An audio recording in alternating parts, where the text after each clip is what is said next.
En manchette aujourd'hui, un homme arrêté pour vol qualifié à la Sarre et action collective réglée avec le diocèse d'Amos. Le TVA Nouvelle Midi commence maintenant.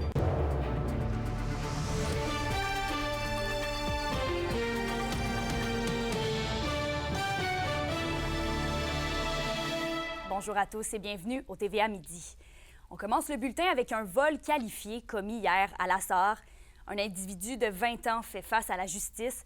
Il a été mis en état d'arrestation par la Sûreté du Québec peu avant 16h30, une trentaine de minutes à peine après son méfait. Et l'homme en question a fait éruption dans un commerce de la rue principale. Le visage dissimulé dans le capuchon de son chandail, il a menacé une employée avec un bâton et a demandé de l'argent. Et finalement, il a quitté les lieux avec des cartouches de cigarettes. Mandat en main, les policiers ont perquisitionné sa résidence sur la 9e avenue Ouest, à la Sarre. Ils y ont saisi l'arme du crime ainsi que les cigarettes volées sur place. Et toujours en lien avec des vols, mais cette fois-ci à Val-d'Or, les policiers de la Sûreté du Québec ont procédé hier à l'arrestation de 2 suspects en lien avec plusieurs vols dans des véhicules rapportés entre le mois de juin et de septembre. Un homme de 24 ans et une femme de 18 ans ont donc été interrogés par les enquêteurs et devraient comparaître aujourd'hui en lien avec des chefs d'accusation de vol, fraude et recel. Le corps de police précise que les arrestations ont permis de clore plusieurs dossiers en cours. Et sur un tout autre sujet, les victimes de prêtres du diocèse d'Amos remportent leur recours collectif. Il s'agit d'une action concernant les agressions sexuelles subies entre 1940 et aujourd'hui. Et ces personnes peuvent dorénavant réclamer leur part d'une indemnité totale de 9 375 000 $. Pour être admissible, il faut, entre le 1er janvier 1940 et le 9 septembre 2024, avoir été victime d'une agression sexuelle par un ministre ordonné diocésain et préposé laïque qui était sous la responsabilité du diocèse d'Amos. Une lettre d'excuse de l'évêque d'Amos sera transmise à tous les membres dont la réclamation aura été acceptée.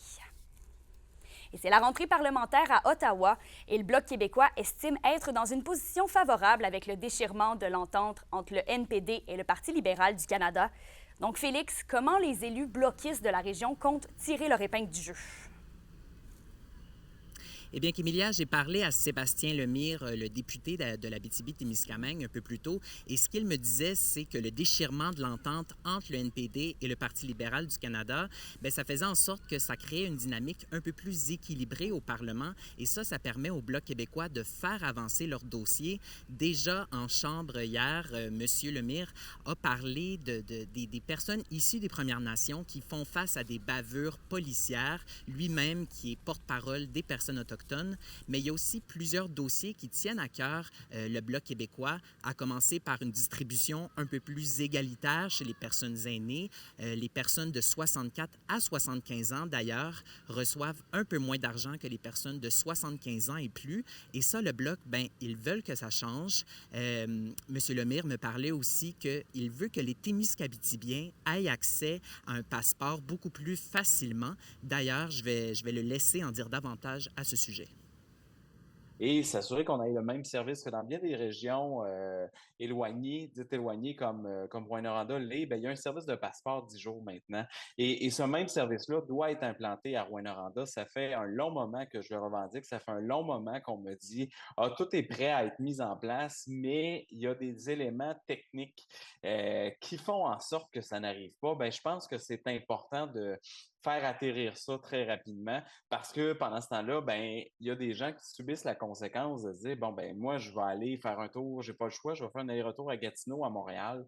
Donc on parle de 10, 12, 14 heures de transport aller-retour, plus des frais évidemment d'hébergement parce que tu vas arriver tôt le matin, des frais de restaurant et tout.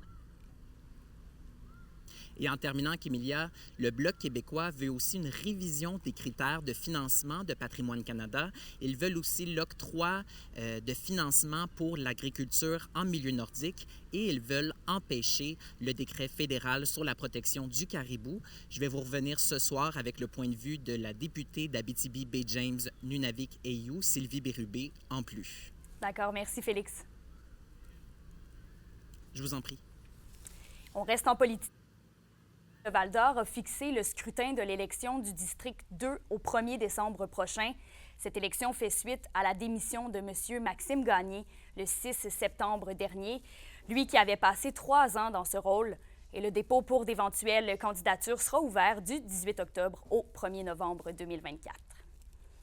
Et toujours à Val-d'Or, la Ville a demandé à la MRC de la Vallée de l'Or une prolongation pour le Fonds québécois d'initiative sociale dans le cadre du financement de l'étude sur le transport collectif. Une première prolongation avait été effectuée jusqu'au 31 octobre, mais la Ville demande à ce que le tout soit de nouveau prolongé jusqu'au 31 mars 2025. La Ville espère ainsi pouvoir bénéficier d'une somme supplémentaire de 18 616 $. On est à la phase avec Vecteur 5 de la compilation de l'ensemble des données. Un premier rapport préliminaire est sorti. On est en train aussi de travailler sur des recherches de solutions, d'options potentielles et pour la mobilité collective et pour la mobilité active aussi. Donc, l'échéancier là, nous amène à avoir un rapport final avec des propositions plus tard là, en janvier. On en a beaucoup parlé dans les dernières semaines de sécurisation aux abords des écoles. Eh bien, une opération de sensibilisation sur les limites de vitesse dans les zones scolaires a lieu aujourd'hui à la Sarre. Pour faire passer un message fort, la Sûreté du Québec va équiper les élèves de l'école Phénix du Savoir d'afficheurs de vitesse sous forme de sac à dos, les fameux cinémomètres. Et l'opération est actuellement en cours et ils espèrent encourager les automobilistes à adopter des comportements sécuritaires en présence d'usagers vulnérables. Notre collègue Alexandre Cabana est sur place et vous prépare un reportage complet pour le bulletin de ce soir. Et en parlant de sécurité, le ministère des Transports tient une activité d'information aux abords de la voie de contournement à Rouyn-Noranda cet après-midi. L'objectif est de faire le point sur des mesures additionnelles de sécurisation de la route 117, notamment l'ajout de bandes rugueuses. Et on rappelle aussi que l'ajout d'une portion autoroute entre Rouyn-Noranda et Val-d'Or, ainsi que des voies de dépassement, est aussi prévu.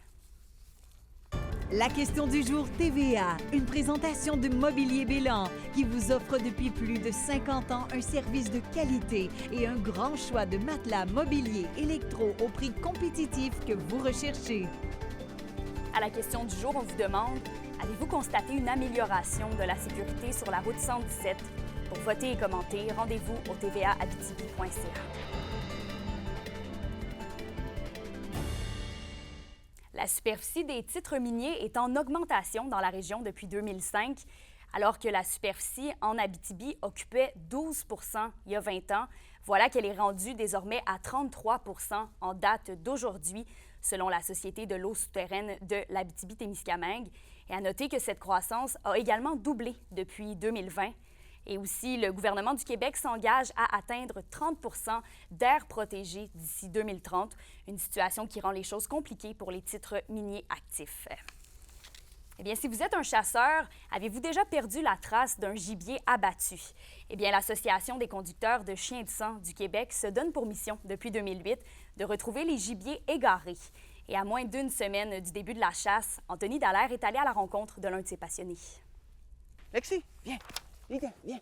Oui, good girl. La sentez-vous, l'excitation? On en mange tout, on attend tout après la saison, on a hâte. À l'aube de l'ouverture de la chasse au gros gibier prévue samedi prochain, le 21 septembre, dans la zone 13, Jerry Hart et ses deux chiennes, Lexi et Tyla, sont plus que prêts.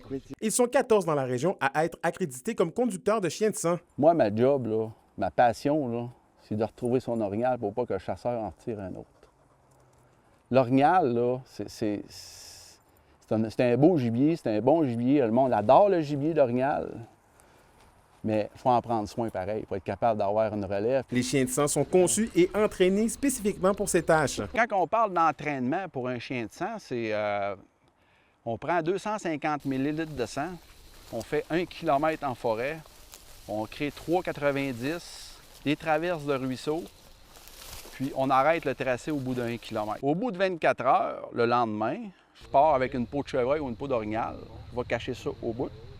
Et je décolle à l'endroit où j'ai fait une simulation de tir.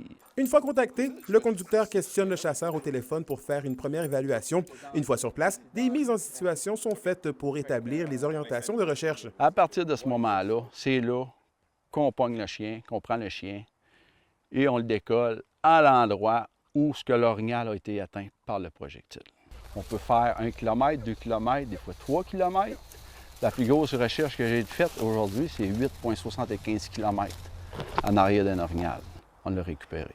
c'est toute une joie. Un enjeu réside dans la loi actuelle. Elle ne permet pas aux conducteurs de chiens de sang de porter une arme à feu. La loi sert à prévenir le braconnage, mais elle met des bâtons dans les roues des conducteurs. Qu'est-ce qu'elle nous permettrait de faire, c'est de partir avec une arme, le conducteur, accrédité, attesté. Tu vas être capable de finir la job, que l'animal arrête de souffrir. Selon ce dernier, la loi pourrait être modifiée à la mi-octobre ou en début novembre. D'ici là, Jerry Hart a le même message pour tous les chasseurs. Cassez-vous pas la tête. Si vous avez besoin d'un conducteur, vous parlez à un, on est tous associés ensemble. Vous avez des questions, vous tirez sur un gibier, gênez-vous pas les amis. L'Abitibi-Témiscamingue est en arrière de vous tous. Appelez un conducteur, il va se faire un plaisir de vous répondre.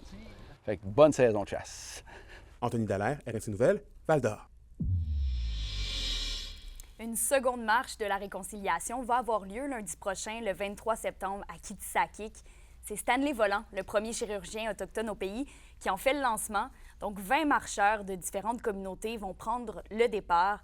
Et cette marche symbolique de 7 jours sur le territoire Anishinaabe va s'étendre sur près de 200 km pour s'achever le 30 septembre dans la communauté de Picogan, en passant par la communauté de Lac-Simon. À la météo aujourd'hui, c'est assez simple. On aura du soleil toute la journée. Tant en Abitibi qu'au Témiscamingue, le mercure grimpe jusqu'à 27 degrés. Et pour ce soir et cette nuit, pour le nord et pour le sud de la région, le ciel sera dégagé avec un minimum de 14 degrés. Merci d'avoir été avec nous ce midi. Si vous souhaitez voir ou revoir nos reportages et bulletins de nouvelles, vous pouvez tout retrouver sur YouTube et X TVA Abitibi-Témiscamingue. N'hésitez pas à nous suivre. Sur ce, je vous souhaite une belle journée et on se retrouve au TVA 18h. À plus tard.